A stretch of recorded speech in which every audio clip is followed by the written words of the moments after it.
So I have been out camping on public land in New Mexico for the last couple of days, and the New Mexico high desert is absolutely stunning.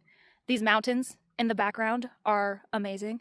It's beautiful, but I haven't been able to enjoy it because the place where we parked, a designated camping spot on BLM public land, looks like a landfill. And I can't take a step without stepping on broken glass bottles, pieces of plastic, diapers, drug paraphernalia. All the garbage that I pick up on public land. Somebody's poop paper is definitely my favorite. And you want to know, they never use toilet paper, which would degrade over time. No, they use Brawny Ultra Strong. And then this is what happens to it. It ends up all wrapped around some poor little plant. All your poop paper. Or something eats it, and because you did drugs the night before, now whatever ate your poop is also going to be experiencing whatever you ingested.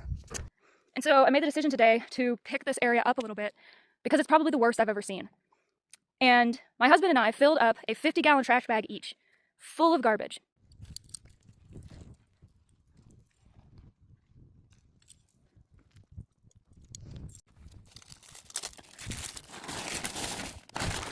Styrofoam cup. This will be here for 500 to 1,000 years.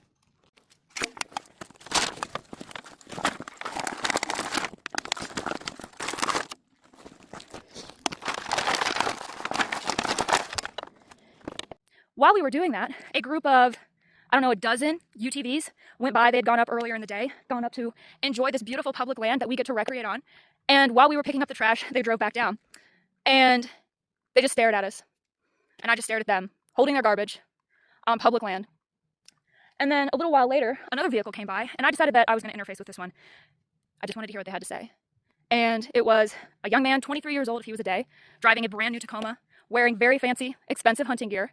And I said, "Hi, are you a New Mexico State resident?" And he said, "Yeah, I am."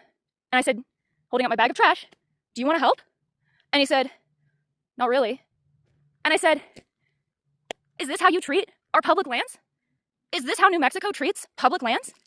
This is a disgrace." I said, "Do you need Texas to come over here and clean this place up for you?" He said, "No." Could have fooled me. Could have fooled me. The fact of the matter is, there is nobody in public office, no civil servant, who's going to be able to fix this for us, because this has been done by each and every individual over consecutive numbers of years, decades maybe, judging from the rusted out appearance of some of the cans and other detritus that I'm seeing.